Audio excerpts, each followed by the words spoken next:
بسم اللہ الرحمن الرحیم۔ معزز ناظرین، الحمدللہ میں مسلسل 2-3 سال سے عید کی نماز کو میں پریکٹیکلی کر کے دکھاتا ہوں لوگوں کو، تاکہ لوگوں کے ذہنوں کے اندر بیٹھ جائے۔ عموماً لوگ جو ہے جب سال میں 2 مرتبہ نماز پڑھیں گے اور اس طریقے پر پڑھیں گے تو پھر وہ ذہن کے اندر وہ نماز رہتی نہیں ہے، نکل جاتی ہے۔ اسی لیے ہر سال پریکٹیکلی طور پر دکھانا پڑتا ہے۔ ہاں، اگر وہ صحیح طریقے پر اگر خود پریکٹیکلی اگر دیکھ لے تو انشاءاللہ کبھی بھولیں گے نہیں۔ اس میں عوام تو عوام، خاص لوگ بھی غلطی کرتے ہیں، جس کی بنا پر جو ہے پریکٹیکلی دکھانا پڑتا ہے۔ تو چلے جلدی شروع کرتے ہیں ہم ویڈیو کو، اور وہ طریقہ دکھاتے ہیں عید کی نماز کا طریقہ۔ یہ مردوں کے لیے واجب ہے، عورتوں کے لیے واجب نہیں ہے، جس کی بنا پر مرد حضرات وہ دیکھیں، انشاءاللہ بہت زیادہ فائدہ ہوگا۔ تو سب سے پہلے آپ کو یہ کرنا ہے کہ ایک تکبیر جو ہے، ہاں سب سے پہلی بات میں آپ کو بتا دینا چاہتا ہوں، تکبیر سے پہلے نیت ہوتی ہے، اور عموماً ہر عبادت کے لیے نیت ضروری ہوتا ہے، لیکن نیت پڑھنا ضروری نہیں ہوتا ہے۔ نیت دل کے ارادے کا نام ہوتا ہے۔ تو اب آپ جب گھر سے جاتے ہیں تو گویا کہ عید کی نماز کے ہی لیے جاتے ہیں، تو گویا کہ آپ کی نیت ہو گئی۔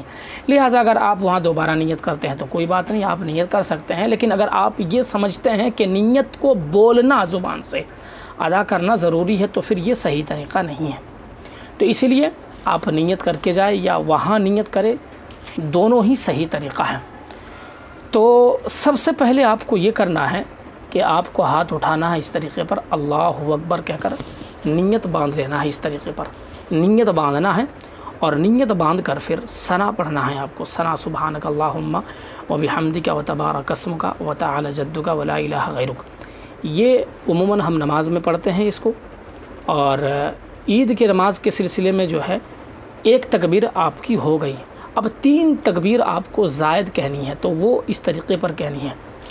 اللہ اکبر کہہ کر ہاتھ کو چھوڑنا ہے، پھر اللہ اکبر کہہ کر ہاتھ کو چھوڑنا ہے، تیسری مرتبہ اللہ اکبر کہہ کر ہاتھ کو چھوڑنا ہے۔ اس کے بعد جو ہے امام جو کچھ پڑھیں گے وہ اپنی طرف سے پڑھیں گے، آپ کو پڑھنے کی کوئی ضرورت نہیں ہے۔ تو گویا کہ آپ کو پہلی مرتبہ اللہ اکبر کہہ کر ہاتھ کو باندھنا ہے اس طریقے پر ناف کے نیچے، اور پھر ثنا پڑھنا ہے۔ اس کے بعد پھر اس طرح ہاتھ اٹھا کر چھوڑنا ہے ایک مرتبہ، پھر یہ دوسری مرتبہ، پھر تیسری مرتبہ میں آپ کو ہاتھ باندھ لینا ہے۔ یعنی پہلی مرتبہ میں بھی آپ کو ہاتھ باندھنا ہے، باندھ کر ثنا پڑھنا ہے، اور پھر جو ہے چوتھی مرتبہ میں ہاتھ باندھنا ہے۔ اس کے بعد جو ہے امام کے ساتھ جو ہے آپ کھڑے رہیں گے، امام جو کچھ پڑھیں گے، مقتدی کو پڑھنے کی ضرورت نہیں ہے۔ اب رکوع میں جانا ہے، 1 رکعت مکمل کر کے پھر جو ہے جب دوبارہ امام صاحب اٹھیں گے تو مقتدی بھی جب ساتھ میں اٹھیں گے تو مقتدی حضرات خاموش رہیں گے۔ امام پہلے فاتحہ پڑھیں گے، پھر سورت پڑھیں گے، پھر وہ ہاتھ اٹھائیں گے کس طریقے پر، یہ بھی دیکھیں دوسری رکعت میں وہ اس طرح کریں گے۔ اللہ اکبر، مقتدی کو بھی اسی طرح کرنا ہے، ہاتھ چھوڑ دینا ہے اس طریقے سے۔ اللہ اکبر ایک مرتبہ ہو گیا، اللہ اکبر دوسری مرتبہ، اللہ اکبر تیسری مرتبہ، اور چوتھی مرتبہ میں اللہ اکبر کہہ کر رکوع میں جانا ہے، ہاتھ نہیں اٹھانا ہے۔